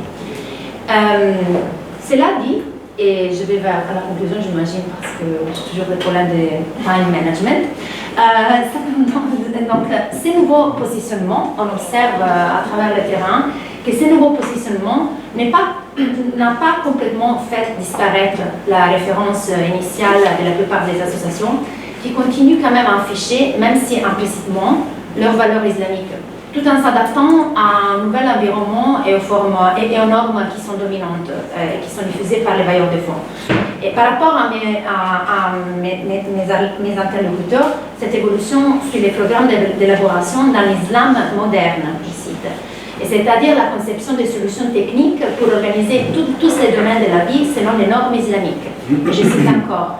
Il s'agit d'adapter les valeurs de l'islam au contexte contemporain, puisqu'il est tout à fait possible de vivre normalement la vie moderne en respectant la distinction entre l'illicite et l'illicite. Et la nouvelle logique de professionnalisation concerne également des activités implicites de da'wah. Certaines associations ont entamé des projets de développement social qui ont inclus dans leur dossier des activités qui concernent par exemple le développement humain, à la Sharia. Et cela a permis la création de nouvelles figures professionnelles comme celle des consultants, de l'assistante sociale ou même des life coach, qui sont des figures qui assimilent la da'wah au soutien individuel ou familial, par exemple pour les orphelins ou pour les veuves, mais qui sont en même temps en lien avec l'énorme valeur des bailleurs de fonds internationaux. Un autre, sur la base de cette professionnalisation croissante, on a la mise en exergue de la figure de l'expert comptable. L'expert comptable devrait vraiment être un soutien à l'association pour se défendre contre les accusations de n'être pas transparente, etc., etc. Et en plus, à l'échelle locale, les associations caritatives continuent à participer à un écosystème à référents religieux qui compose d'associations spécialisées dans différents domaines, selon une logique de division du travail. Donc la prédication, l'éducation, les plaidoyers pour la mise en place d'institutions économiques islamiques, la consultation pour les calculs de la zakat, la sensibilisation aux normes religieuses, etc., etc. Donc pour terminer, dans mon chapitre, donc, il s'agit de montrer l'hybridation des modèles de référence du travail associatif, mais aussi les différentes trajectoires des militants, et en mettant en relation les activités et la mise en réseau des associations avec les dynamiques sociales et politiques dans lesquelles elles sont impliquées à partir de 2011. Merci beaucoup. Parfait timing. Vous avez tout respecté le temps imparti. Donc, on a du temps pour des questions, pour des échanges avec vous. Est-ce que quelqu'un... Oui. Alors, Sophie. Merci, mesdames et messieurs. C'était très intéressant. J'avais un peu parcouru le livre, mais je n'avais pas lu toutes les communications, donc je vais m'arrêter sur la dernière, ça va faire ça. Et effectivement, on voit ce modèle, on a un peu l'impression que toutes ces normes internationales qui sont arrivées via les ONG, via les bailleurs de fonds, etc., ont complètement transformé le système, et que le système caritatif en lui-même réagit ou finalement devient dépendant et intègre cette transformation des normes peu à peu dans leur manière de travailler finalement, dans leur manière de transformer leur activité caritative, de s'adapter, de créer de nouvelles professions, c'est ça, de nouvelles... Voilà. Mais ce que je me dis, c'est vrai que sur la question de l'immigration internationale, il y a eu un peu la même chose, la naissance de l'expertise, etc. Et toute une littérature autour de la manière dont ces experts se fabriquent et pour répondre à cette évolution des normes et finalement capter aussi, voilà. Et on sent qu'il y a vraiment une idéologie qui est arrivée aussi, une manière de transformer les choses mais il y a évidemment des formes de résistance, voilà, dans ces formes de résistance, je me demandais est-ce qu'il y a des nouvelles vocations qui vont se créer aussi, des gens qui n'auraient pas, participé finalement et qui sont rentrés dans ce système parce que ce système a dû intégrer de nouvelles professions et qui finalement, c'est le côté retournement en fait, retrouver une vocation religieuse en fait, finalement, qui sont rentrés par le modèle des bailleurs internationaux, ce modèle qui a aplati un petit peu tout sur les mêmes normes, les mêmes mots, les mêmes termes, de la gouvernance, du machin, du social, etc. Ou la gouvernance des mobilités, ou la gouvernance aussi, enfin voilà. Et puis que finalement, c'est aussi se dire que derrière, les gens l'intègrent pour résister aussi. Voilà, et pour créer aussi, et peut-être pour renforcer des fois certaines vocations. Alors, je vois sur les modèles migratoires, sur les politiques migratoires, on le voit. Hein. Et du coup, on a pas mal de personnes qui sont qui vont créer des think tanks ou d'autres formes qui sont liées à qui sont un nouveau développement des associations caritatives. Voilà, je sais pas. J'ai l'impression qu'il y a un peu ça dans ce que tu dis aussi, et voir comment ça évolue depuis. Ça a l'air écrasant et en même temps, voilà, il y a des nouvelles figures aussi qui naissent et c'est ça qui a l'air intéressant en tout cas. On va prendre quelques questions, on va en prendre 2, 3 et puis après... peut-être juste, j'ai oublié, si vous pouvez vous présenter en 2 mots avant de poser vos questions. Ah oui, je me représente. Je dois me présenter maintenant. Donc Sophie Palma, chercheur à l'IRD et entrepreneur. Merci. Amine et Choukri. Et après. Alors Amine Halal, je suis chercheur en sociologie politique et j'ai été très intéressé par vos présentations. J'ai toujours pas lu votre livre et donc ça m'a inspiré des questions un peu générales à la fois. Donc j'en suis désolé si jamais c'est pas le lieu de le faire et je lirai avec attention votre livre quand je l'aurai sous les mains, entre les mains un peu plus longtemps. J'ai 2 petites questions, qui relèvent de choses un peu différentes. La première, c'est une question un peu intuitivement comme ça de définition sur les contours les contours et les limites de ces mondes de la bienfaisance. Si je devais la formuler en deux petits sous-questions, la première c'est, j'ai vu dans votre sommaire, et ça a rappelé qu'il y a toute une analyse des mots de la bienfaisance, et vous avez très bien dit que on nomme ça de manière très très différente, et qu'a priori nous on n'a pas choisi la manière dont on nommait la bienfaisance, c'est les gens qui la nomment comme ça. Mais alors au-delà des mots, est-ce qu'il y a des critères en termes de pratique pour faire qu'il y a une classe de phénomènes qu'on peut mettre sous le chapeau bienfaisance? Parce qu'en amont, vous vous êtes dit, faire la bienfaisance, c'est quand même un ensemble de trois critères, de trois pratiques, donc première question. Et puis, en faisant un peu plus de provocation, en m'amusant, je me suis dit, qu'est-ce que c'est que les mondes de la malfaisance? Parce que ça a vraiment le même esprit que Vincent, je sais que vous avez exactement la même question. Bon, je me tais. Non mais vas-y. Du coup, vous êtes rodé pour répondre. Et donc, et la deuxième, alors ça c'était plutôt en amont en fait. C'est-à-dire, vous vous êtes retrouvés autour d'une table à plusieurs et vous avez dû vous dire ce genre de choses. Et Antoine a dit un truc qui m'a intéressé beaucoup aussi en conclusion. Si je ne trahis pas ta pensée, c'était la faible institutionnalisation. Alors je l'entends comme la faible étatisation de la protection sociale, la faible durabilité peut-être aussi, en fait, en historien, etc. Est-ce que ça, c'est pas justement une dimension transversale pour comprendre, ou pour comparer, et pour délimiter les contours de la bienfaisance, ou des mondes de la bienfaisance? Ouais, merci beaucoup pour vos présentations, merci beaucoup pour les présentations plus détaillées. Moi j'ai une question à chacune d'entre vous. D'abord concernant l'intervention d'Antoine sur l'étatisation de la société tunisienne à travers l'observatoire que constituaient ces habous et ces waqf. On sait que si on prend les dynamiques occidentales de l'étatisation, il y a la question centrale est la question de l'identification. Et l'identification par des représentants de l'État d'un ensemble des biens, des propriétaires de ces biens, de l'évaluation de ces biens, des personnes, de leurs fonctions, et donc des opérations de mise en chiffres, d'identification et de mise en chiffres. Je voulais juste à titre informatif savoir comment, peut-être pour l'Assemblée, parce qu'on n'a pas pu rentrer dans le détail de ce que tu as fait dans le chapitre et notamment dans la thèse, comment tu identifierais, c'est une question qui s'est posée pour toi, comment tu as identifié, est-ce que tu as trouvé justement ces formes d'identification à travers justement cet observatoire qui était les WAF.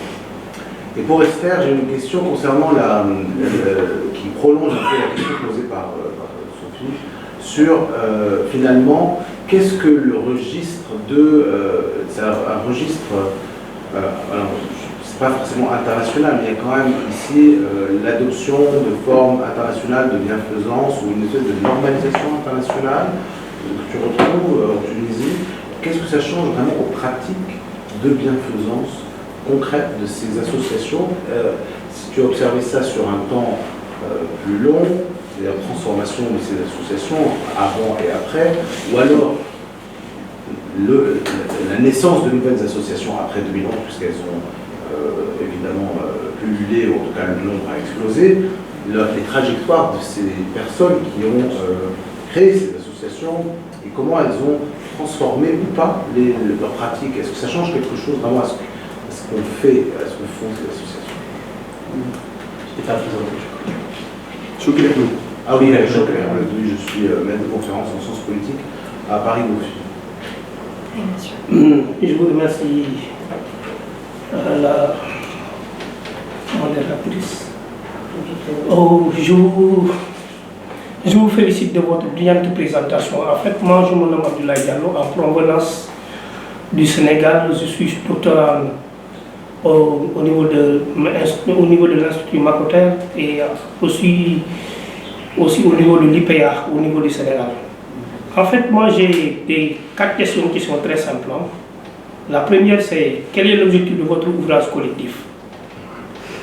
Deuxièmement, ce monsieur-là, il a parlé aussi, est-ce que dans dans les archives que vous avez consultées, est-ce que l'offre a été institutionnalisée en France et aussi au niveau de la Tunisie? L'autre question aussi, je m'adresse à Madame, excuse-moi votre nom, c'est l'implication des organisations de la société civile ou bien les ONG dans l'économie sociale et solidaire durant le magistère du président Habib Bourguiba. Vous comprenez? Non, je sais pas, est-ce que vous pouvez répéter ça? C'est-à-dire l'implication des ONG dans l'économie sociale et solidaire durant le magistère du président Habib Bourguiba. Oui, la dernière question, ça s'adresse aussi au niveau de la dame là. C'est-à-dire, vous avez parlé de secours islamique française. Secours islamique française. Et quel était son rôle dans vos recherches? C'est-à-dire, est-ce qu'il travaille pour la bien? Est-ce qu'il travaille dans la solidarité ou bien ils ont d'autres rôles par rapport à votre recherche? Je vous remercie. Ça fait plein de questions. Je vous laisse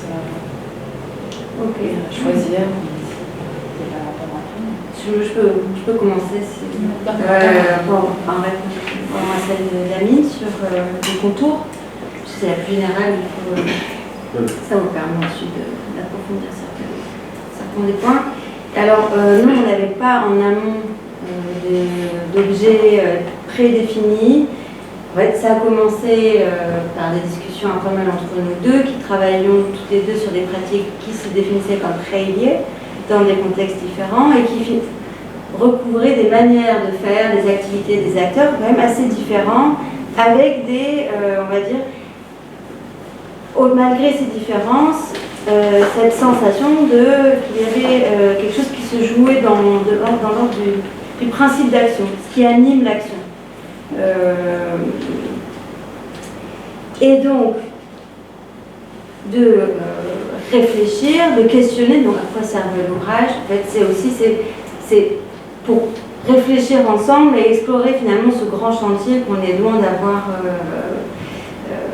exploré, mais c'est finalement d'affiner ces questions de qu'est-ce que c'est qui fait contour, qu'est-ce que sont ces mondes de la bienfaisance.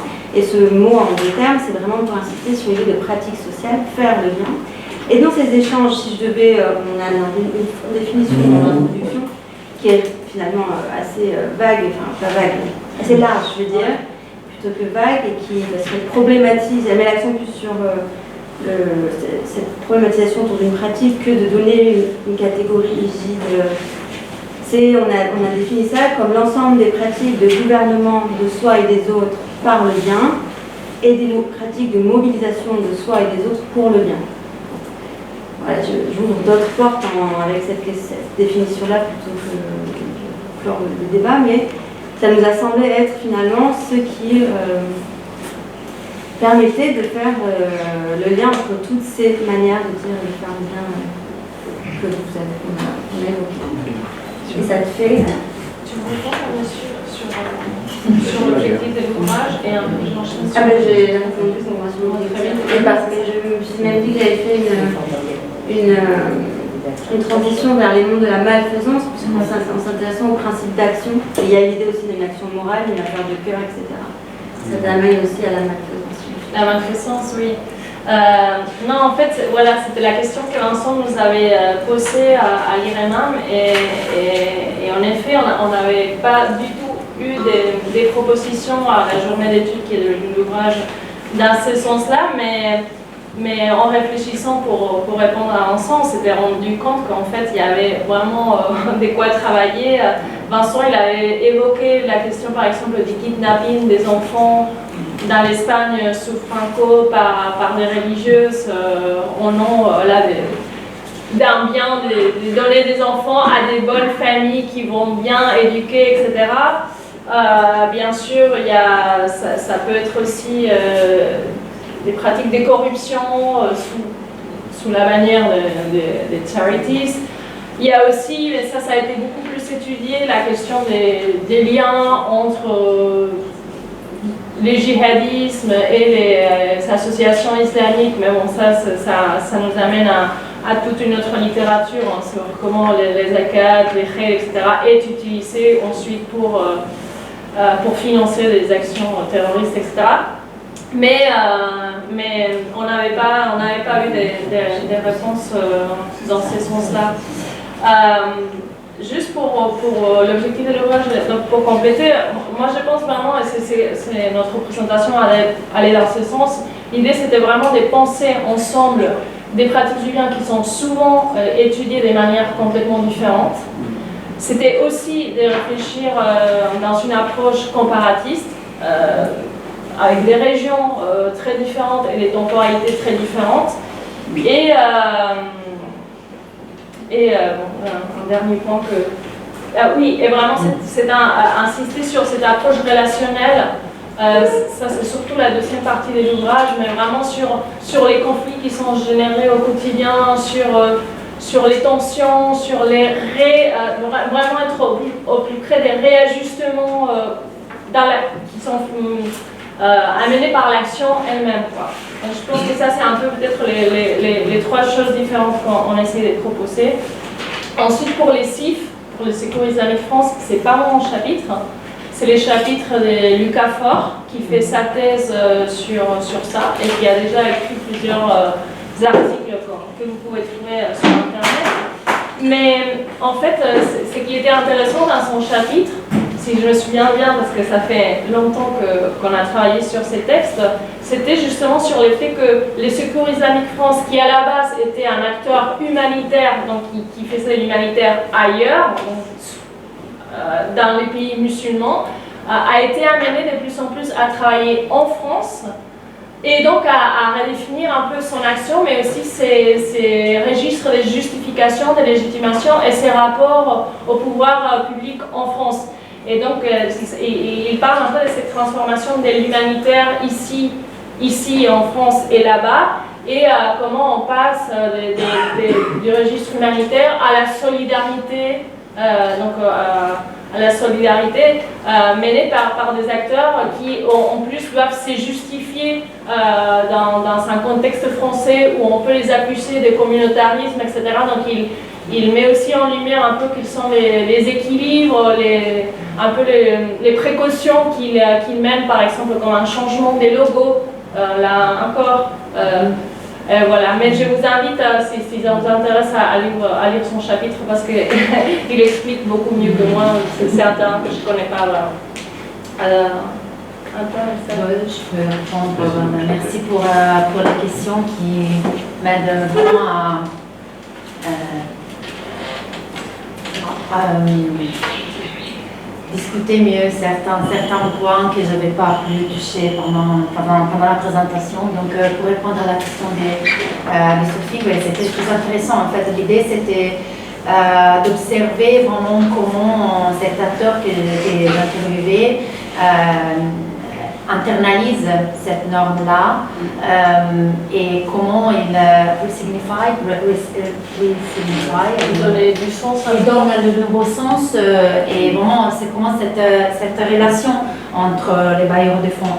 Et justement, il y a des résistances dans le sens que en fait, par rapport à mes interlocuteurs, cette internalisation arrive dans un contexte où ils se trouvent à se devoir défendre donc, par rapport à leur discours. Et donc, ils considèrent que l'internalisation de ces normes, c'est quelque chose qu'il faut faire pour survivre dans un contexte qu'ils considèrent des contraintes. Et du coup, ouais, je me souviens d'un président d'une association qui m'a dit qu'il était un ancien militant du mouvement de tournante islamique, s'appelait l'Aquitaine, mais il est quand même sympathisant. Elle m'a dit on est une force souple, on s'adapte. Et donc c'est intéressant de voir comment l'internalisation des normes est considérée comme une sorte de stratégie pour des survies. Et dans ce sens-là, comment les mouvements continuent à être assez d'un côté homogène parce qu'il y a différentes composantes, des gens qui sont multipositionnalités dans les partis, dans les associations, mais qui essaient quand même de s'adapter aux normes dominantes pour résister dans ce sens-là. Et dans tous les extraits d'entretien que j'ai, il y a à plusieurs reprises cette idée de l'attaque, de l'agression de la part de l'État. Il faut se défendre vis-à-vis de l'État. Cela dit, je pense qu'il faut faire attention en considérant les mouvements, ces mouvements associatifs comme vraiment dans la sphère d'influence d'hégémonisation des NARDA, parce que justement, grâce à ce travail de terrain, je peux observer des différentes trajectoires et des formes d'hybridation justement des modèles de référentiel de faire les liens, et cela m'aide à répondre aussi à la question des chaufferies. Parce que finalement, ça ne change pas seulement au niveau du discours, mais même au niveau des pratiques, au niveau du recrutement des gens, des salariés qui ne sont pas liés au mouvement, mais qui sont des gens qui sont recrutés pour leur expertise et qui s'intègrent différemment au niveau de la structure de l'association et même au niveau des relations avec les administrations concentrées. Donc, il y a un changement des activités. Donc, à côté de la charité, les associations de charité considèrent que la charité est liée quand même à la gouvernance locale, au budget participatif, à la relation justement avec les pouvoirs publics dans une sorte de subsidiarité. Et dans ces changements, qui est peut-être stratégique d'un côté, au niveau du discours, il y a quand même des associations qui se retrouvent finalement qui ont complètement abandonné leur référentiel religieux, de facto. Donc, ils n'ont plus les légaux, ils font plus des activités qui sont liées à la dawa, ils participent à la vie locale avec d'autres associations, et des anciens militants qui, finalement, de plus en plus, ils considèrent que faire les biens, finalement, c'est de travailler dans l'association, et c'est tout. Et donc, ils se retrouvent pris dans les logiques de l'association. Et ce n'est plus la logique de parti, c'est la logique de l'association, c'est la logique des bailleurs de fonds. Donc il y a vraiment des trajectoires différentes. Il y a des trajectoires de résistance totale, donc de reconfiguration des réseaux et vraiment des soutiens au mouvement islamiste. Mais il y a de l'autre côté aussi des trajectoires d'hybridation avec d'autres modèles qui dans la longue durée peuvent amener à, je ne sais pas si je peux utiliser ces mots-là, mais à une sécularisation totale de ce type d'association-là, qui se retrouve vraiment prise dans les logiques de l'association. Et c'est là, je pense que c'est intéressant de le voir en parallèle avec les stratégies de normalisation du mouvement NARDA et des militants. Et pour répondre à la question sur l'économie sociale et solidaire en Bourguiba, donc je ne suis pas vraiment expert en dessous, mais l'étiquette de l'économie sociale et solidaire diffusée par les bailleurs de fonds, c'est quelque chose vraiment qui vient après 2011 et ça réfère vraiment à toute une pratique liée à des normes qui sont diffusées par les bailleurs de fonds, qui sont justement internalisées par les acteurs locaux de différentes manières. Pendant Bourguiba, il y avait en matière d'aide sociale, on trouvait des associations parapubliques comme l'Union tunisienne de sécurité sociale, l'UTSS, l'Association nationale des orphelins, même une série d'organisations qui étaient liées à la prise en charge des gens qui avaient des besoins particuliers, comme les handicapés, aux sourds, aux gens qui avaient des problèmes de différents types. Et donc, dans ce sens-là, vraiment, il y avait une charité d'État parce que c'était des associations parapubliques.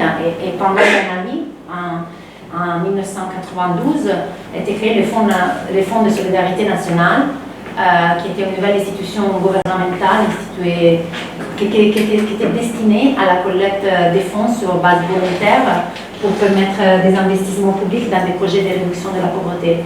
Et c'est mieux comme nous, comme les 26-26 qui est en fait les noms des comptes bancaires de l'Inde. Je réponds rapidement parce que si on veut prendre d'autres questions, d'abord pour revenir un peu à ce qu'a dit Annie, qui était une question importante, c'est-à-dire sur la définition et le périmètre du bien, parce que je crois que lors des journées, et ça se transcrit dans l'ouvrage, il y avait un vrai débat là-dessus, on a pu échanger là, parce que en fait, ce qui était, je trouvais appréciable dans la démarche de la journée et qui m'a fait beaucoup même réfléchir, c'est l'approche ouverte et donc non normative de ce que pouvait être le bien. Parce que je voudrais revenir sur une phrase d'un des enquêtés d'Esther qui avait déjà dit la semaine dernière, ça m'avait déjà frappé. Parce que tout ça veut dire en fait qu'une action charitable, elle compte prix en quelque sorte. Il y a toujours plein d'objectifs derrière. Et ainsi la phrase c'était nous on fait pas ça pour les pauvres, on fait ça pour Dieu. Ouais. Voilà. Alors en fait, normalement, les pauvres c'est Dieu, quoi. C'est-à-dire que que ce soit la pauvreté étant sanctifiée à la fois dans un référentiel musulman et chrétien, les historiens de l'Europe disent voilà, en fait les pauvres c'est le Christ, hein, ce que vous ferez peut-être moi, c'est à moi que vous le ferez, avait-il dit.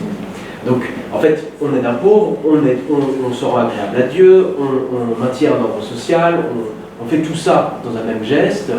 Mais ce qui était bien, je trouve, dans l'ouvrage, c'est de ne pas prendre parti sur ce qui parfois certains auteurs ont pu faire à une certaine époque dans l'histoire de la pauvreté. Oui, mais en fait, c'est une forme d'hypocrisie, enfin, qui est une espèce de registre de jugement. Et c'est plus le bien parce que ça vise un objectif mondain, en quelque sorte, et intéressé.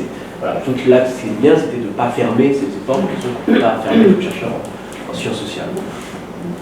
Pour la question de Choukli, qui est une question très importante, et donc la mise en chiffres, hein, c'est le gouvernement par les nombres, enfin tous ces travaux dans les notes des Rosières qui ont montré comment la quantification des réalités était une façon dont l'État s'appropriait le réel et le monde. C'est évidemment présent concernant les habous, puisque en fait, alors les nombres, c'est d'abord le principe de l'immatriculation foncière. Et ça, peut-être qu'on ne s'en rend pas toujours compte, mais c'est un des grands mouvements de l'histoire des sociétés, du bassin méditerranéen de l'Empire ottoman, c'est l'immatriculation foncière. C'est comment on passe d'un système où la propriété, la définition de la propriété, c'est-à-dire qui a quoi, était fondée sur des consensus locaux, sur des preuves juridiques, qui étaient parfois des preuves orales, parfois des preuves écrites, contre une universalité de l'écrit.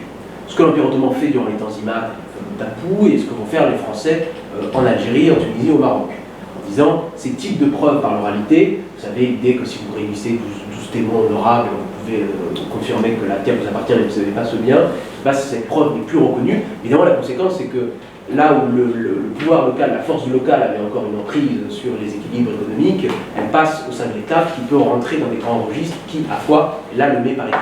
Bon, les habous, c'est aussi ça en partie, c'est-à-dire qu'ils ont été immatriculés et donc pour certains reversés dans l'objectif de remis sur le marché en quelque sorte, encore une fois pour la colonisation. Voilà, en fait sur la mise en chiffre aussi, ça concerne les fonctionnaires. On avait écrit un petit article pour l'histoire des Géos où j'expliquais ça, où en fait longtemps le fait de ne pas compter, que les monarchies ne comptent pas leurs fonctionnaires à l'échelle centrale, n'était pas nécessairement un signe qu'eux n'étaient pas fonctionnaires, mais en tout cas c'est comme ça que l'État colonial les interprétait. Et en fait, on ne sait pas le nombre, parce que ça aurait été intéressant de savoir, il y a tant de fonctionnaires coloniaux versus tant de fonctionnaires des monarchies du Marzen, du Beylik. En fait, c'est pas possible, parce qu'il faudrait recoller en fait toutes les listes. Il y avait des listes de noms, mais c'était une logique nominative beaucoup plus que quantitative.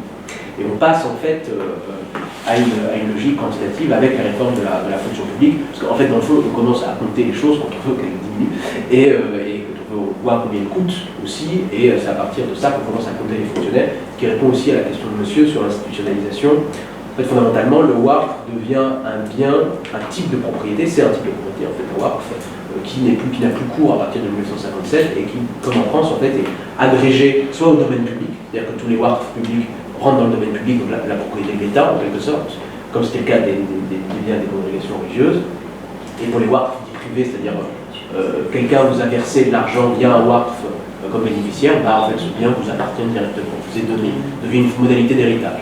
Donc en fait, il y a une espèce d'uniformisation aussi qui est liée à une forme de sécularisation, même si en fait c'est plus compliqué que ça, parce qu'on voit bien en Algérie, enfin je dis on voit, mais on ne voit pas tellement tant que ça, parce qu'il y a des travaux là-dessus, mais on va commencer à regarder ça, que la réputation, le fait que les habous sont censés être abolis en Algérie très rapidement, en fait n'empêche pas que des causes pieuses continuent à être alimentées par les mêmes types d'argent, mais sous d'autres noms en fait. Enfin, le bien, mais par d'autres moyens. Et ailleurs, ils ne sont pas abolis en Syrie, par exemple. Jusqu'à aujourd'hui, il y a le roi. Tout à fait, et au Maroc aussi. Le ministère des Affaires religieuses, c'est aussi le ministère des habous. Et si on prend le modèle turc, par exemple, Oui, exactement. C'est un peu différent, puisque finalement, les voies free, je sais pas comment on dit, c'est un peu ce même modèle, et c'est finalement géré au niveau de l'État par la Oui, Dianet. c'est ça. Et la Dianet, ce serait comme le ministère de la Bourse. Oui, c'était ça le modèle de Revetti. Est-ce qu'il y a d'autres questions, d'autres remarques? Oui.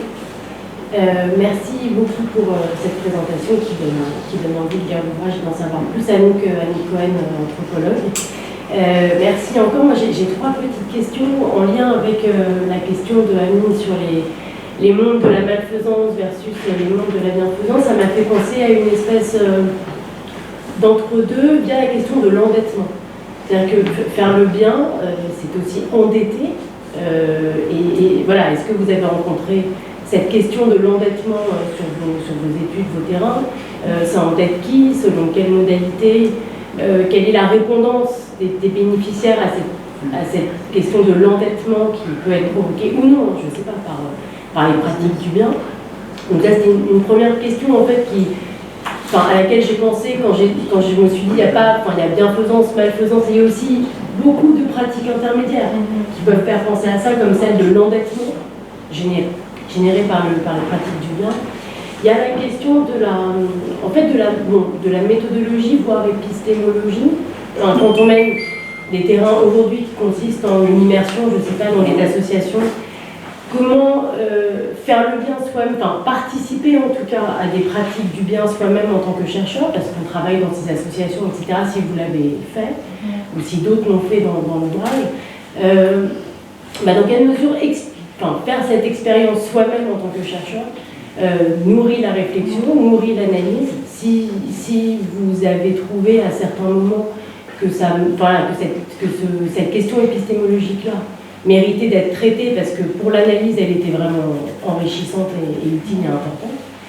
Et enfin, une dernière question très utilitariste dans le cadre de cette école, de cet atelier doctoral sur laquelle on travaille tous ensemble sur les questions de cohabitation et de concurrence religieuse. Si vous aviez des exemples concrets à nous donner à partir des contributions de l'ouvrage sur la manière dont les mondes de la bienfaisance peuvent être des lieux de construction et ou d'expression de ces rivalités et de ces cohabitations, à l'intérieur d'une même religion d'ailleurs, que ce soit à l'intérieur d'une même religion ou entre différentes religions, pour nourrir un peu les débats qui nous occupent depuis hier. Voilà, merci beaucoup. D'autres questions? Moi j'en rajoute juste une toute petite, mais je pense que peut-être pour insister aussi, parce que c'est ce que j'avais noté aussi en lisant l'ouvrage, c'était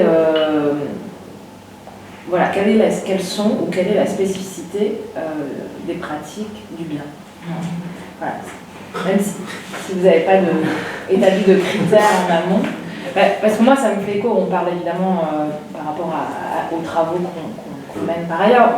Bon, moi je m'inscris plutôt dans la sociologie de l'engagement, du militantisme, etc. Donc évidemment il y a plein de choses que j'ai lues qui font écho à la question même sur le désintéressement, sur l'intérêt général, etc. Bon, ça croise, c'est des choses qu'on croise aussi quand on s'intéresse aux engagements militants, partisans. Donc qu'est-ce qui ferait, et en même temps je pense aussi à un ouvrage qu'on avait coordonné avec des collègues sur les pratiques de mobilisation électorale, et pareil aussi, il y a cette idée de pourquoi on agit finalement. On en revient à la question de la finalité de l'action. Je ne sais pas si c'est par là qu'il faut prendre,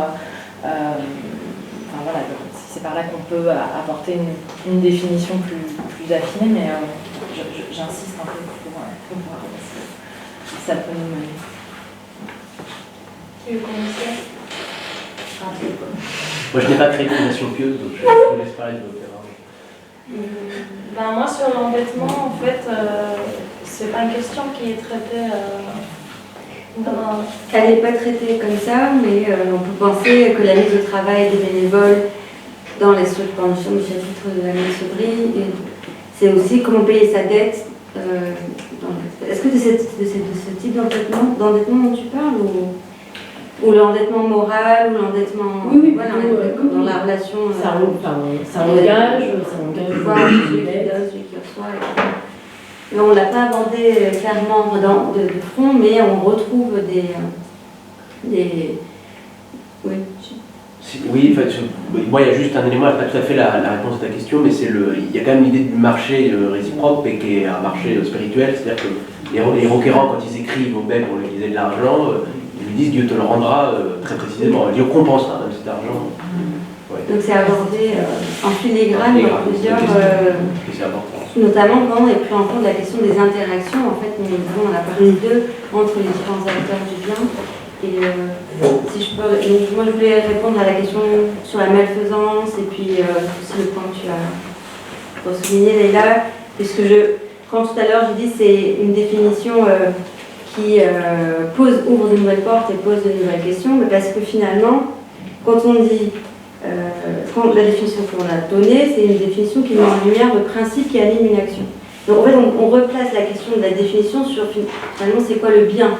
Puisque si on dit que c'est pour le bien ou par le bien, et dans malfaisance, bienfaisance, moi je trouve finalement, il me semble quand même qu'on revient toujours à une question de la place de la morale dans le gouvernement des corps et des sociétés. Donc on lance sur ce terrain de la moralisation, de la moralité, et peut-être que du coup ça rejoint aussi ce point que tu as souligné sur l'endettement. Donc on a la question de la moralisation des bénéficiaires, qu'on peut ensuite décliner en plein de sous-questions. La question de la moralisation des bénéficiaires, on l'a dans les chapitres 6 et 7 sur les maraudes et sur les bénévoles engagés auprès des réfugiés au Royaume-Uni, où en fait ça se joue la morale se joue particulièrement sur ce registre-là.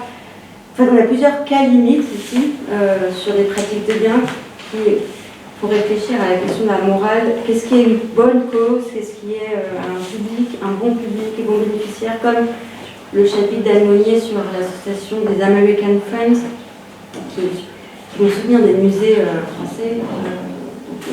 C'est vraiment un cas limite de qu'est-ce que c'est que ce bien, qu'est-ce qui fait bien, etc. Ou la question de l'obligation, de l'incitation, avec le chapitre de Michael Girardin sur la tzedaka qui est obligatoire, donc une pratique de bien obligatoire. Est-ce qu'elle est. Finalement, oui, on ouvre encore des nouvelles portes, mais cette question de la morale et sa place dans le gouvernement des sociétés et des corps dans le temps du monde, c'est aussi un point de croisement.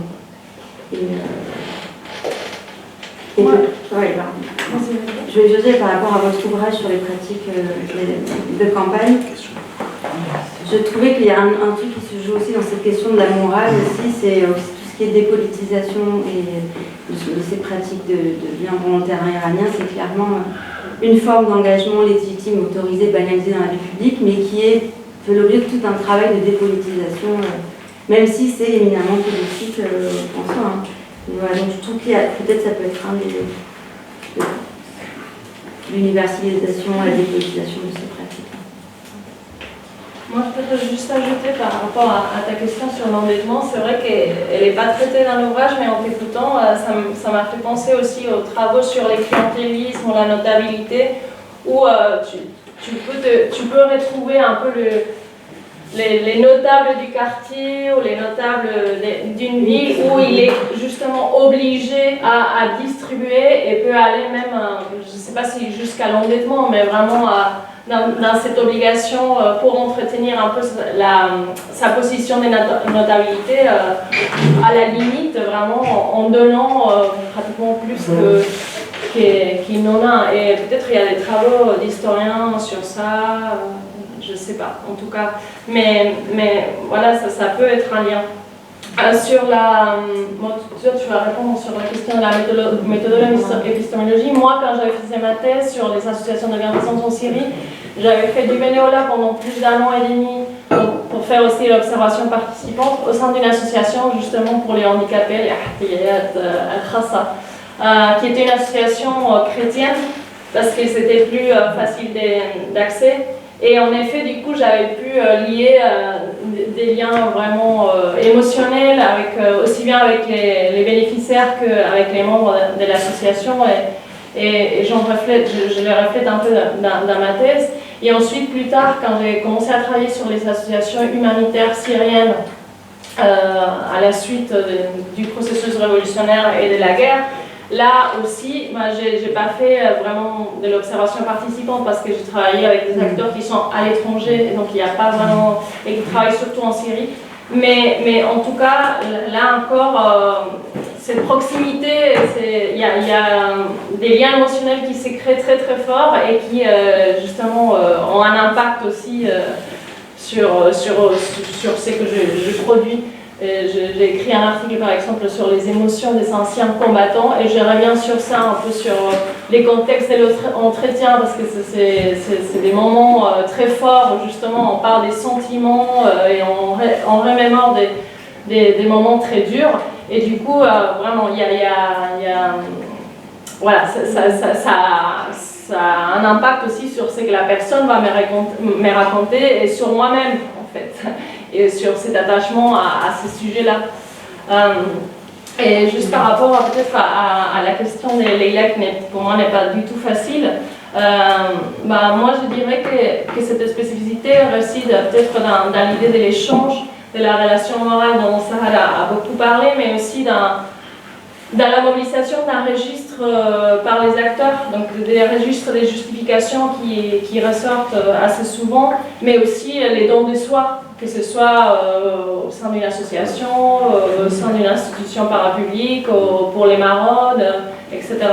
Donc pour moi, ça c'est les points les plus saillants. Je ne sais pas si peut-être ça, tu voudrais ajouter quelque chose. Moi, je voudrais juste rebondir sur la question de la méthode et de l'observation participante. Au-delà de ça que Laura l'a déjà dit, il y a toute une question par rapport justement à la collecte des données quand tu fais de l'observation participante. Parce que c'est grâce à l'observation participante, une immersion totale dans les activités des associations, que j'ai pu comprendre certaines choses comme le changement des registres, les justifications qui sont données par les membres des associations à leur travail, à leur action, et même les changements de bénéficiaires. Donc ce ne sont pas seulement les bénéficiaires qui sont vraiment liés longtemps au réseau associatif, mais il y a de nouveaux bénéficiaires dans le cadre de cet élargissement à tout le monde. Donc là, j'ai fait de l'observation participante à Miedrine et à Sfax, et vraiment, j'ai pu voir dans les deux gouvernements, quand même, sont très différents l'un de l'autre, mais quand même, ce changement des registres par rapport à c'est quoi les biens. Les biens communs, finalement, c'est plus, parce qu'ils disent quand même dans leur discours, c'est plus la lutte contre l'État, mais finalement, c'est de la collaboration avec l'État. Et c'est grâce à l'observation participante que j'ai pu vraiment observer effectivement les liens avec les délégations et les municipalités, ainsi que la standardisation des pratiques et par rapport justement à l'internalisation des normes des bailleurs de fonds. Donc, comment ils standardisent leurs pratiques, comment ils opèrent jour par jour. Et donc, voilà, au-delà du rapport émotionnel, c'était vraiment fondamental pour moi pour comprendre certaines choses qui autrement je n'aurais pas pu observer. Et je pense qu'il y a une autre question, mais que je n'ai pas bien compris, sur la religion, mais on en parlera demain dans l'atelier plus. Oui. Cette question, on la traitera dans l'atelier. Merci. On prend juste une dernière question. Alors, court, parce que. On les a à l'atelier demain, si c'est vrai, j'avais oublié. Vas-y, toi. Oui, Madame Zivanamara, anthropologue de Sousse, de cette Sousse. C'est juste une petite question. Je vous félicite pour votre ouvrage que je n'ai pas encore lu, mais je me demande si on enlève le facteur de la religion, ça laisse quelque chose pour la bienfaisance, ou bien l'élément religion est toujours indispensable dans tous les chapitres. Alors, la si tu veux bien présenter sur Ah, le droit. juste, je complète avec. Ok. Oui, je me dis, dans ce monde des ONG, de la bienfaisance, il y a les ONG confessionnelles, donc sur lesquelles quelques personnes ont travaillé. Et il y a les acteurs de terrain qui ne sont pas organisés en ONG confessionnelles. Et globalement, on voit qu'il y a un marché, clairement, etc. Et ce qu'on a vu dans les années 2010 au CAP, quand on a travaillé sur les ONG confessionnelles, sur le marché de la migration, justement, qui est en train de naître et de se développer, etc., c'est que globalement, il y avait Caritas qui touchait 80% des bénéfices qui est redistribué après à toutes les petites associations et surtout d'obédience chrétienne. Donc, je voulais savoir si dans le monde de la bienfaisance en général, vous avez remarqué quand même que ça reste quelque chose qui est un modèle qui est quand même plus chrétien, où la redistribution va de plus en plus quand même aux associations chrétiennes. Ça, c'est une première question. Et deuxièmement, est-ce que c'est toujours quand une association, une ONG ou une association veut répondre à des bailleurs fonds des Nations Unies ou autres, est-ce qu'elles doivent toujours mettre le confessionnel un peu entre parenthèses? Est-ce que ça reste la norme? Ouais. Bon, Tu vas-y. juste la dernière. Désolée Léla, c'était juste parce que c'était un peu en lien avec la première question par rapport surtout à ce que tu disais Estelle par rapport au fait qu'avant, ils qualifiaient leur entraide avec les prisonniers et les militants, ils le qualifiaient déjà de charité. Et ça m'a beaucoup frappé parce que justement aussi lié au commentaire de Leila, c'est des rapports de pouvoir très différents si on s'imagine en train de faire de l'entraide ou si on s'imagine en train de faire de la charité quand même. Donc c'est curieux, est-ce que vraiment ils appelaient ça charité ou est-ce qu'ils sont en train de relire une généalogie de leur action charitable comme ça, mais à l'époque, en fait, ils ne l'appelaient pas de la charité. Est-ce que le religieux est toujours là-dedans ou bien est-ce que c'est des militants politiques qui pensent l'entraide de manière non forcément religieuse? Et après, j'avais une question qui est trop énorme, mais je me demandais justement si des réflexions par rapport au WACF et au Rabous sont revenues dans la marmite après 2011 comme un modèle intéressant à revisiter. Voilà, mais c'est un peu à la fin. Je vous le laisse. C'est une bonne question. Qui commence? Brièvement. Sarah, tu veux? Vas-y, Bon, moi sur la religion, en fait, non, il y a plusieurs chapitres qui décrivent des pratiques et d'acteurs qui ne se réclament pas du tout du religieux.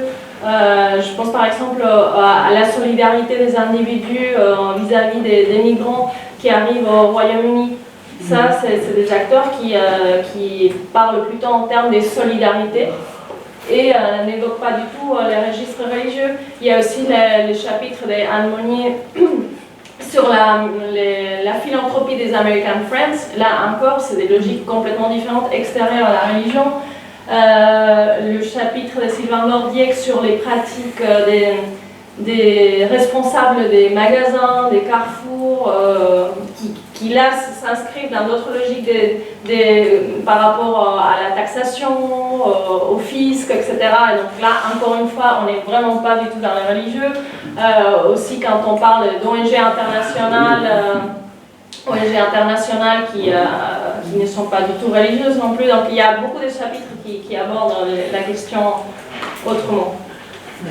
Je dirais qu'en fait, la mobilisation du référent religieux n'est pas systématique et du coup ce que ça montre aussi c'est la porosité des frontières entre le religieux et le religieux, la polysémie aussi du religieux, ça peut travailler une socialisation ou l'identité de l'institution, etc. Et par contre, voilà, tous les chapitres que tu as cités, ils montrent justement qu'on n'a pas besoin de mobiliser un référent religieux pour que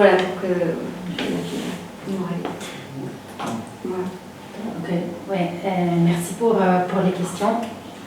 Par rapport à la première question, oui, j'ai répondu tout de suite oui. Et en fait, il faut le mettre entre parenthèses, mais il faut quand même avancer un peu parce que Donc c'est la perception de la part des associations. Donc que là, c'est mieux d'effectivement abandonner complètement les référentiels religieux, au moins de la manière avec laquelle on se présente. Donc le logo et référence à la proposition au bailleur de fonds.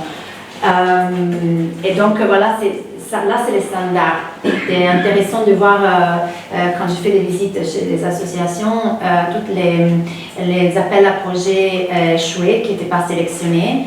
Et chaque fois, nous montrer vraiment une par une, c'est quoi qui n'a pas marché. Et, ah oui, parce que là, effectivement, il y a une référence à la religion, donc là, c'est pour cela qu'il n'était pas sélectionné.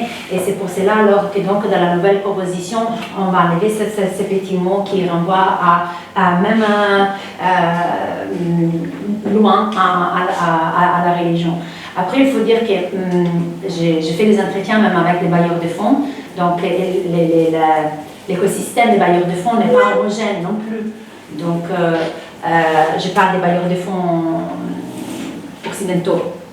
Et là, en fait, même si la norme, ce qui est effectivement, quand j'ai posé la question, est-ce que vous avez des relations avec les associations professionnelles? Non, c'est un critère de ne pas sélectionner les associations professionnelles. Après, justement, il y a tout un monde qui n'est pas homogène, même dans les PNUD, par exemple, et dans la région de Medellín, il y avait un scandale énorme parce que un chargé de projet,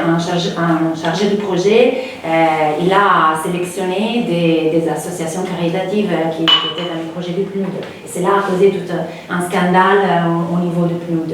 Donc il y a vraiment des trajectoires différentes, même dans l'écosystème des bailleurs de fonds.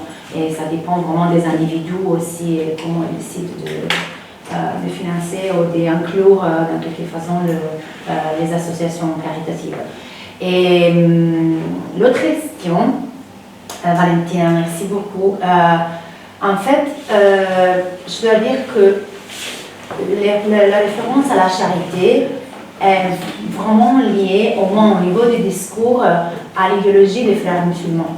Donc, chaque fois qu'il reprenait cette idée de la al-khayriya, c'était toujours vraiment par rapport à la reconstruction, à une sorte de reconstruction spirituelle et matérielle de la société grâce à l'idéologie islamiste, dans un contexte des contraintes comme la répression dans ces moments-là. Donc la charité chez les orphelins, chez les veuves, c'était quand même dans le milieu de l'écosystème islamiste, parce qu'il n'y avait pas d'autres moyens dans ces moments-là pour faire de la charité au-delà de ces petits écosystèmes. Mais la justification, c'était vraiment toujours lié à l'idéologie, au niveau du discours. On va s'arrêter là. Merci beaucoup à tous les quatre.